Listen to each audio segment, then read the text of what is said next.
Hey there, Grumpy Old Fart here. Wet my whistle a bit. I'm doing a Starfleet Battles Tactics video on Photon Torpedoes. Photon Torpedoes are a mainstay in Star Trek. And since this game is based on Star Trek, here we go. Photon Torpedoes are used primarily on Federation ships, but other races have used them from time to time, especially Orion pirate vessels. I've seen Photon Torpedoes on Klingon ships. So, you know, I want to say it's called the D7P, if I'm not mistaken. So, you know, they do get around. It's just most of the time they're on Federation ships. Photon Torpedoes can only be armed with warp power, meaning impulse power, battery power, and APR, atomic or auxiliary power reactors, cannot be used to arm them. Reserve warp power, being used to recharge empty batteries, can be used to arm them. You can, if you've got the torpedo armed and you've got a good shot at the guy and you really want to hit him good, you can use reserve warp power that's currently being used to recharge batteries. You can use that to arm it to an overload status. So they're pretty versatile as far as that goes. Later on in the game's timeline, APR was replaced with AWR on many Federation ships, and that's auxiliary warp reactors. It can't be used for movement. It's a warp. It's a power generator like a nuclear reactor or whatever, but it makes warp power instead of atomic power. So, and this was designed. They put these on Federation ships later on to help with the power curve when they're arming their torpedoes, and it worked out pretty good. Photon torpedoes have a lot of perks.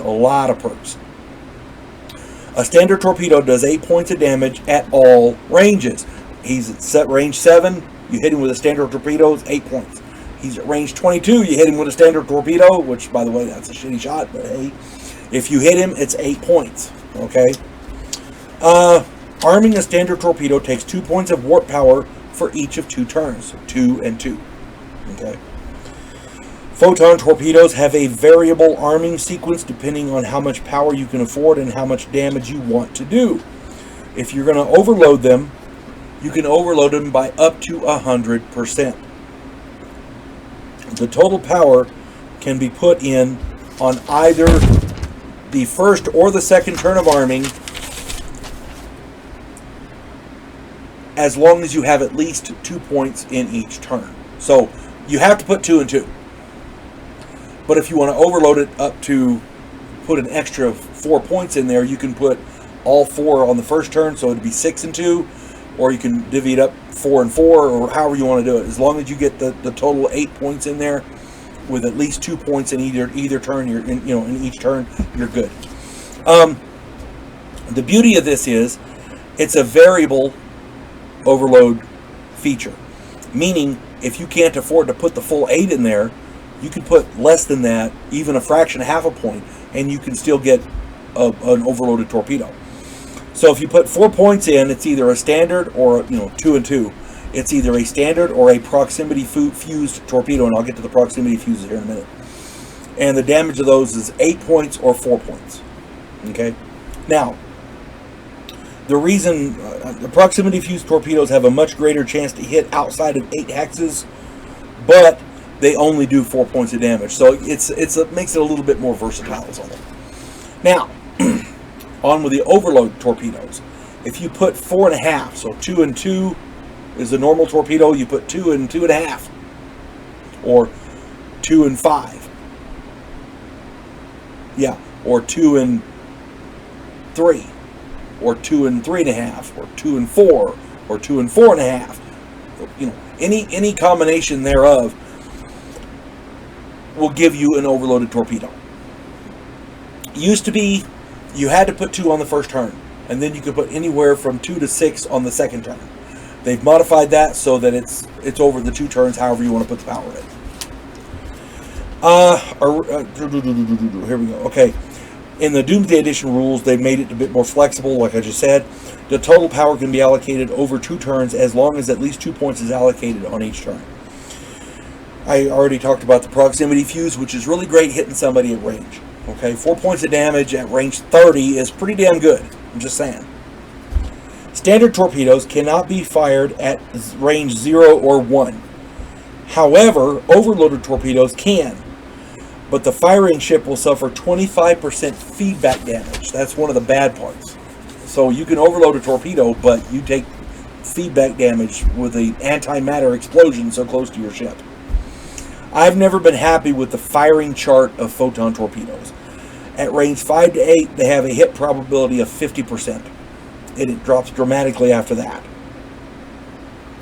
For a weapon that requires warp power, which limits the mobility of the vessel over 2 turns to arm, it always struck me as kind of quirky.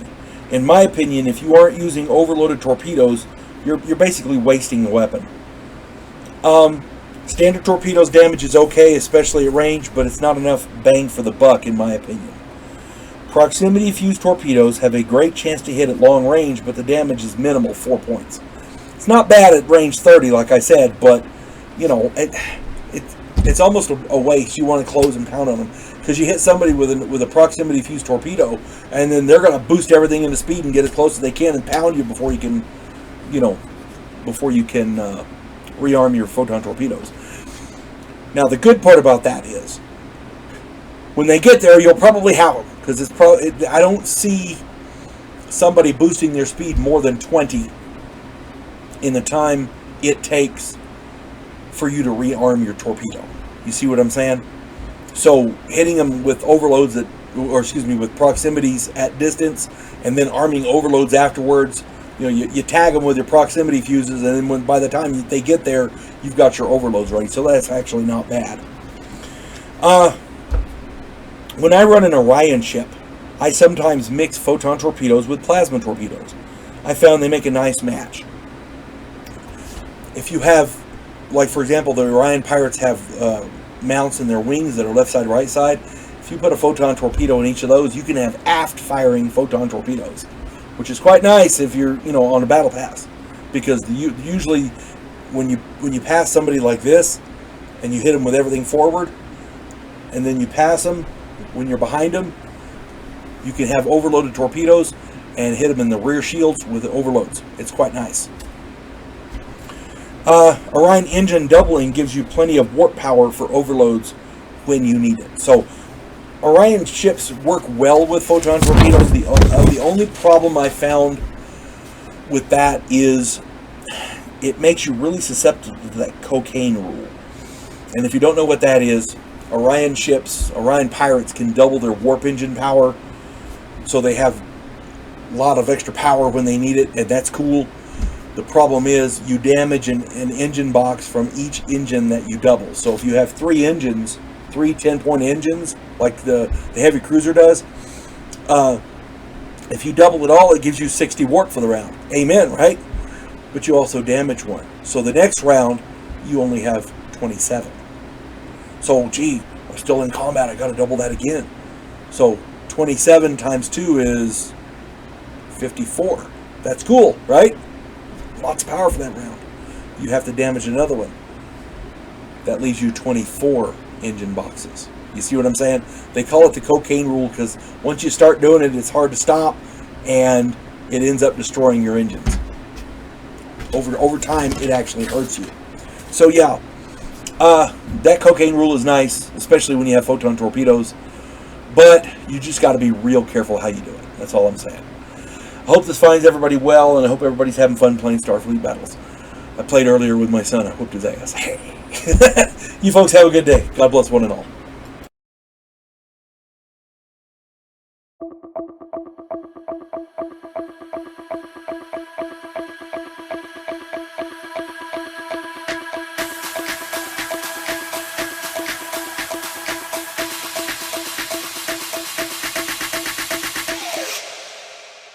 You